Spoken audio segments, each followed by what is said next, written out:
So my name's Eric Diogun. I am currently a sophomore here at Virginia Tech. I am a psychology pre-med major and I minor in industrial design.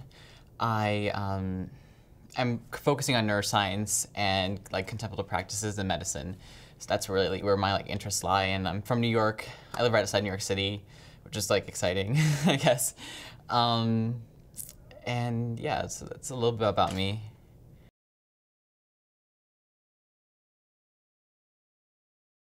When I was 13, I went away to boarding school for high school, and I took a world religions class. And I kind of started to question, who I was. Kind of had that, moment where it's just who am I? What do I want to do? Who do I want to be? What do I want to achieve? And I started exploring different religions. I was Catholic before, and I didn't like it at all. And so I spent a year and a half exploring different religions and researching to kind of be unbiased and have an unbiased opinion on all of them, so not just exclude anything for any reason, and including Catholicism and Christianity. And from there, I kind of looked to see what I was drawn to, and that was mainly Buddhism. And so after that year and a half, I actually traveled to India with my school, and we raised money for around $4,000 for the Salam Balak Trust, which helps kids who are abandoned on the streets in India. And so we worked with them for 2 days in New Delhi, which is the capital of India. And from there we went to Dharamsala. And so Dharamsala is where Tibetans are in exile from Tibet because of China's occupation. And so at that time, the Dalai Lama was there. And so we actually went over spring break for 2.5 weeks, the perfect timing actually for Tibetan National Uprising Day, which is when the Tibetans, the monks, and all do a peaceful protest, and they march down the Himalayas to protest China's occupation in Tibet. And there I got to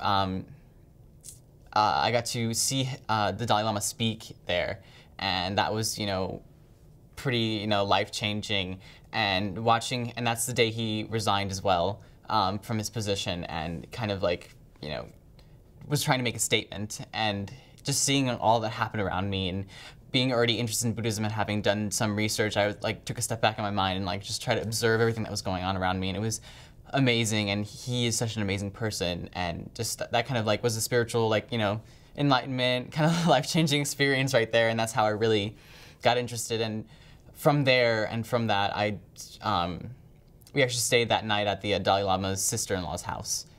So that was also a pretty cool experience. So I had, a large exposure to Buddhism there, specifically Tibetan Buddhism.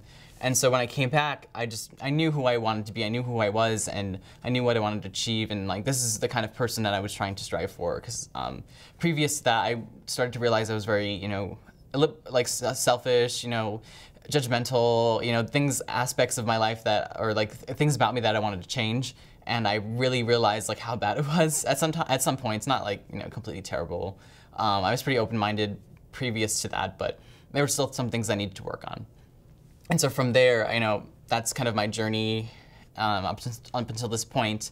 So it would have been 4 years this past March 15th of me, coming towards Buddhism and being involved in that. And so right now I'm involved here with the Buddhism Club at Tech.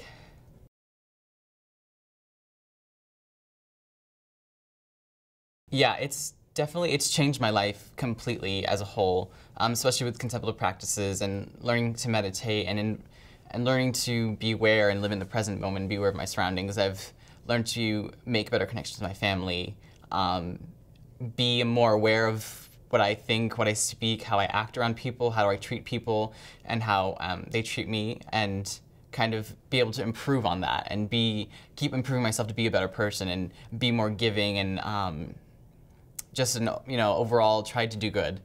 And so that's impacted the way my brother and my family, because I used to fight with my brother a lot. Two guys, we used to fight all the time, and that we got a lot closer after I started getting into Buddhism, and we both went to college, so that definitely helped that. And school-wise, it's definitely helped with stress reduction and being able to manage my time and having the presence of mind to focus on something completely and be able to be there in class and be aware and participate instead of just dozing off and looking out the window and stuff. So it's definitely affected the way I learn and my education here at Virginia Tech.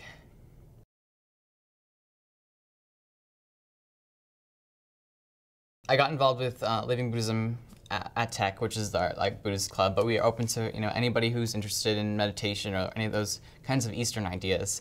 And so I got involved spring of my freshman year and became secretary. And then just recently, beginning of this year in August, I became president because our previous president had graduated, and the officers decided, you're really passionate about it, you really care about this club, and you want to do a lot with it, so we want you to be president. So from there, I've tried to make this, so I'm involved in that, as president, and I'm trying to make that build a community here at Tech for people who have these interests and want to explore these ideas. So I do that. I guess, what else am I involved in here? I work at ABP, I'm a barista, so I guess that's not really, I'm not super, proud of that, but I mean, it's a job, it helps pays the bills. I do other things. I'm kind of getting involved with actively caring for people, because one of the people on the student committee who I've been working with really closely this past year, he's the president of that, and so I work with him a lot, so I'm getting involved with that. Do a couple things with OCVT. I like astronomy, so I go to astronomy clubs sometimes here and there. I don't know what else. I think that's it.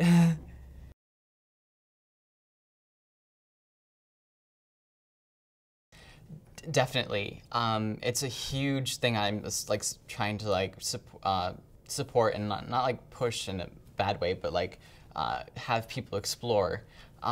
Because it has such a great impact on the way we treat stress, anxiety, depression, ADD, ADHD, a lot of these, things we think of as clinical diseases that we can be diagnosed for and that we'll have for the rest of our life are actually things that we can work with, and if we just treat them in a different way and think about them in a different way. So instead of thinking about depression as something that it's a disease you'll have for the rest of your life, it is actually just a state of mind. It's just sadness, but by giving it a label and you manifest it and you make it, because you believe it's real, then it becomes real. But if you think of it as your emotions, which are always changing and fleeting, and if you think of it as something that, the sadness will go away and I'll be happy again, and that's exactly what it'll do. A lot of people, because I'm a psychology major, a lot of people underestimate the power of your mind. We don't really consider that we have so much control because we're not really taught that. And so we become victims of our emotions, and we listen to what everybody else tells us instead of trying to explore that for ourselves. So I definitely think it has a huge impact, and especially that's why I'm trying to go pre-med, is to try and change the medical community and incorporate these ideas instead of just writing somebody a prescription for something, prescribing Adderall or whatever it may be for some sort of disease that we've kind of created, when in fact it's not. It's something that you can definitely work with and without medications or allopathic medicines.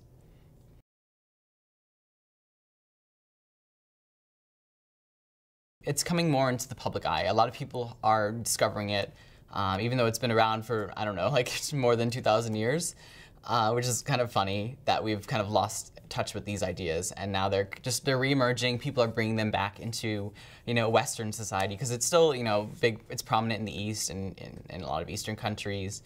Of course, I'm Indian, so I kind of grew up around these ideas, so I was already introduced to them a lot long before, I decided to, be Buddhist.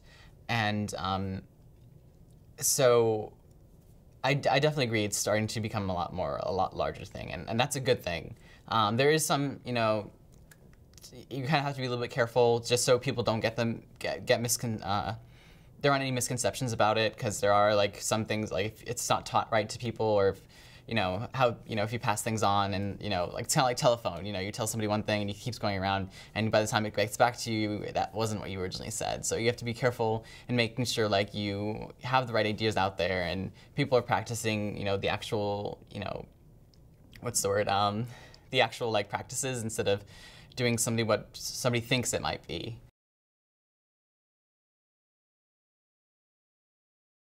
It's not a fad. I definitely think it's here to stay. I'm a strong believer in the paradigms of the way we have constructed our world is changing. The way we treat education, the way we treat other people, and that's really important to note, is that we're trying to change our paradigms, and we're reaching a level where, even though we're going back to these older ideas, we've started to find validity in them, especially with neuroscience. There's been a lot of research recently in about how all these, practices that we think are like, so like mystical from like 2,000 years ago that like are rooted in, Eastern religions actually have, they do exactly what they've been, that we've been told to do. And now we're finally being able to prove that. So I definitely think it's something that's here to stay, and it's going to, change the world eventually. Slowly, one person by person, it's going to have a large impact, and it's going to be for the better.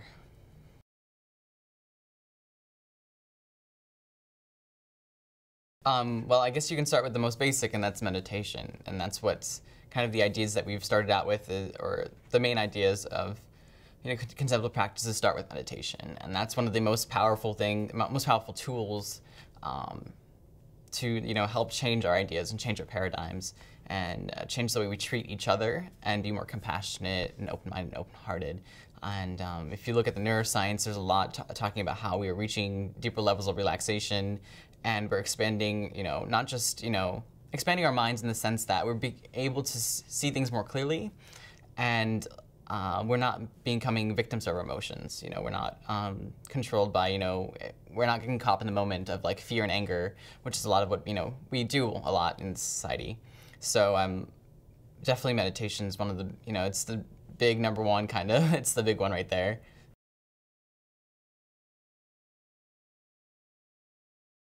A lot of the way things grow and change are follow logistic or exponential growth. And so I think definitely with contemplative practices, we're kind of in that like slow, we're kind of getting that ball rolling, but slowly we're gonna end up reaching that downhill where it's gonna pick up speed, and it's gonna, these ideas are gonna like spread a lot like wildfire, and so I guess by getting the ball rolling, we're getting to that point of, kind of going to that exponential growth where it's going to start taking off. And as soon as, it gets out there and people start seeing it and believing it and seeing the, support behind it and the scientific research behind it, it'll hit that point where it'll just take off.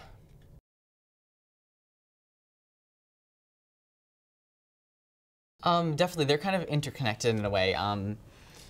Yoga, actually, well, in the very core of its meaning is to do something with your full attention, be fully present with what you're doing. So when we say yoga, a lot of people think, the physical movements of yoga and, just like physical movements and those kind of things you see on TV and whatnot. But yoga can be anything. Yoga can be, if you enjoy cooking, you can do cooking yoga. And it's just being completely present and completely aware and focused on what you're doing in that moment. And that's really what yoga means. So, and that's a lot about that, and that connects with meditation in the sense that you're also doing the same thing. You're trying to be in that present moment. So there's definitely a connection between the two, and maybe they do cross over. But they each have their own ways of kind of helping people expand their minds and improve their lives.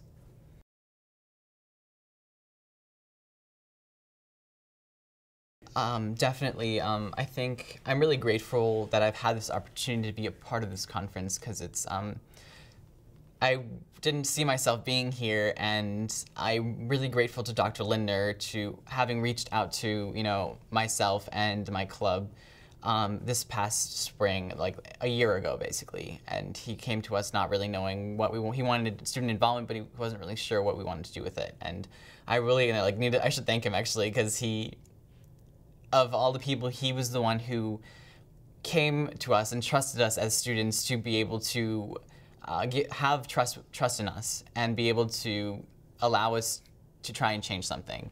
And by trusting us and having faith in us and not, condescending to us and saying, oh, we're just college students, like, what do we know? But, giving us actual validity and listening to our ideas was an opportunity that I definitely have been striving for, and definitely is something that any student or college student appreciates, to be listened to be heard, because we also have a lot of good ideas. And for this conference has enabled myself and my living Buddhism and a lot of different clubs like actively caring for people and like the Nepali club, and it's given us these opportunities to be able to have our voice heard, and that's something that I personally I'm really grateful for, because a lot of the time we don't really get that recognition.